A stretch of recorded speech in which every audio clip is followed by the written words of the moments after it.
সবাই জানি এমার্জেন্সি, আমিও তখন কংগ্রেস করতাম, বাট আমরা ছাত্র রাজনীতি করতাম, কিন্তু এমার্জেন্সিটা দেশের মানুষ মেনে নেননি। এমার্জেন্সি হত্যা দিবস করতে পারত, সেটা না করে সংবিধান হত্যা দিবস করছে, এটা আমার আপত্তি আছে। I totally condemn this idea. বলছি renewed commitment to democratic values and constitutional morality. আমার কথা হচ্ছে আজকে কি ডেমোক্রেসি ভারতবর্ষে আছে?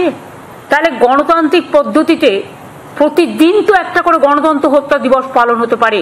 প্রতিদিন তারা গণতন্ত্রকে হত্যা করছে।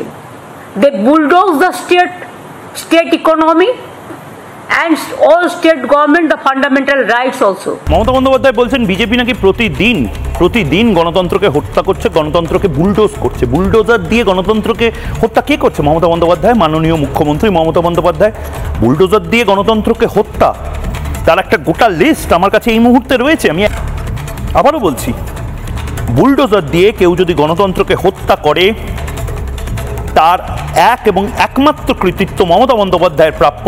জিকর থেকে শুরু করে, হিন্দুদের রিফিউজি হওয়া থেকে শুরু করে, মুর্শিদাবাদ থেকে শুরু করে, মালদা থেকে শুরু করে, মহেশতলা থেকে শুরু করে, সাংবাদিকদেরকে গ্রেপ্তার করা, তাদের মিথ্যে মামলা দেওয়া, এগুলো কোথায় হয়েছে? ইন্দিরা গান্ধীর সময় যে জিনিসগুলো হয়েছে সেগুলোই তো পশ্চিমবঙ্গে বর্তমানে হচ্ছে।